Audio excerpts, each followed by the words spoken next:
In Israel, the situation is more difficult because of the change in the population. The most pro-peace Israelis are either the Israelis that were the Sabras, the ones that were born in Israel, the European Jews. In third place is probably the people who migrated from North Africa. And then the most anti are the ones who came from Russia and the other parts of the Soviet Union and the settlers. And it's very interesting because the Russians tend to be left of center on domestic issues, but against territorial concessions. The North Africans tend to be the small business people, the strivers. They tend to be a little right of center on domestic issues, but understand the practical imperative of cutting a deal. So it becomes, when Mr. Lieberman became the foreign minister, over and over again, the tape played of Natan Sharansky saying, "I'm Russian, no thank you, I'm Russian, no thank you, I'm Russian, no thank you." And I understand that. The psychological disorientation that the Russian people went through after the fall of not only the Iron Curtain and the Berlin Wall, but their whole system and way of life was profound, even for those that didn't like the loss of personal freedom. So here we are. All that's changed and made it more complicated. The one positive thing that had it existed when I was president, I think we still might have gotten a deal for all of our problems, is that the Arabs really want this to happen now. They really want a long-term political, military, and security partnership with Israel because they think in Iran they have a real adversary, so they no longer need a phony one to deflect attention from their own shortcomings. And it's a real deal. I spent hours talking to friends of mine in the Middle East. The other day I was over there in Qatar giving a speech, and the King of Saudi Arabia asked me to come over and talk to him, and all he did, he spent 2 hours talking to me. And about a third of it was bragging on his new university system and how he had more women than men in colleges and universities. I don't know how to get to class. They can't drive, but there are more of them there. They have to live on campus, I guess. But he's very proud of it. He talked about how they just separated 12 sets of Siamese twins without incidents. They saved the children, and he was determined to modernize Saudi Arabia. And to be fair to him, of his generation, he's way the best king we could have gotten there among all the choices available. And he's really doing, I think, a commendable job. And he cares about this peace because he thinks a third of the time he devoted to telling me about his problems with Iran, and a third of the time he devoted to saying, I'm serious, I really want to be friends and have a partnership with Israel, but they got to do this deal. No self-respecting Saudi, being in charge of Mecca and Medina, could possibly act like this is okay unless there's a resolution of the Palestinian issue. And he's got now well over 20 other Muslim countries, including all the Arab countries except for Syria, signed on to his deal. So those are the three things, 2 negative, 1 positive, that have happened since then. But the most important thing, when people say, how can you continue to be optimistic? How can you continue to be optimistic? Because of the things that have not changed except to grow worse.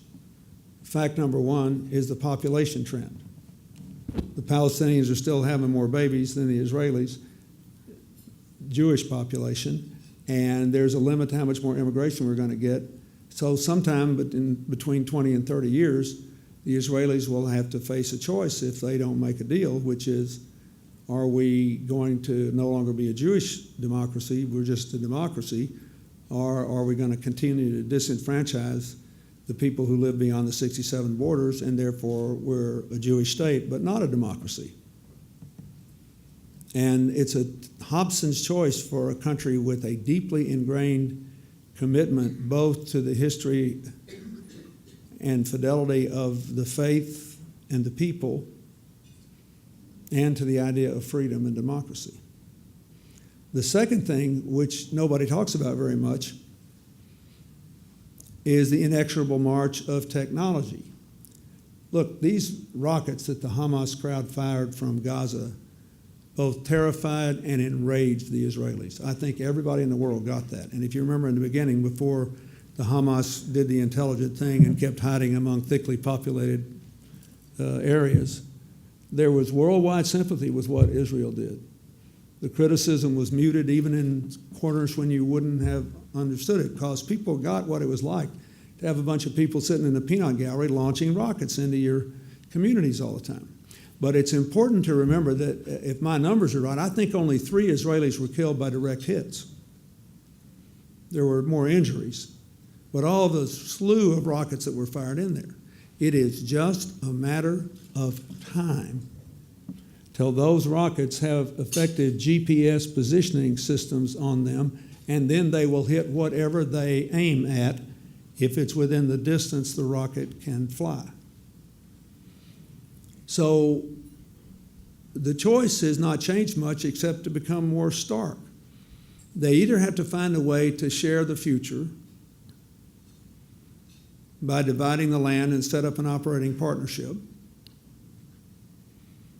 or they have to face the chilling prospect to me that for decades upon decades, barring some totally unforeseen development, Israel will become virtually a garrison state, and it won't be much fun to live there.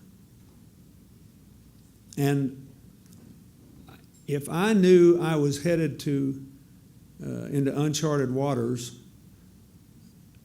in a land where I was outnumbered, I would want a partner or two. So I understand about the trust issues, but let me just ask you this. Mark Lasman was talking to me about this today because I spoke to a lot of his business associates. For all the grievances that the Israelis have and all the terror to which they've been subject, and the nightmare memories of what happened in Europe, not just during the Holocaust, but going back centuries before, it is worth remembering that there were periods when the Muslims were better to the Jews than the Christians. And it is worth remembering that in modern history, there are people who have suffered grievously sharing a small piece of land who have affected reconciliation. And most people like to talk about South Africa, but I think Rwanda is a much better example. And I think, and I'll say a little more about that in a minute, but I think if we live in an interdependent world, we have to find ways to move beyond, in the words of game theory, zero-sum games to non-zero-sum games. You have to find a way where everybody wins.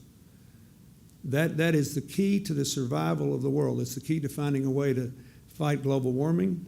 It's a key to finding a way to have cooperation against terror and to containing the proliferation of weapons of mass destruction. It's a key to finding a way to shave off the rough edges of the global economy, which has promoted so much opportunity and so much inequality simultaneously over the last 30 years. You have to look for win-win situations.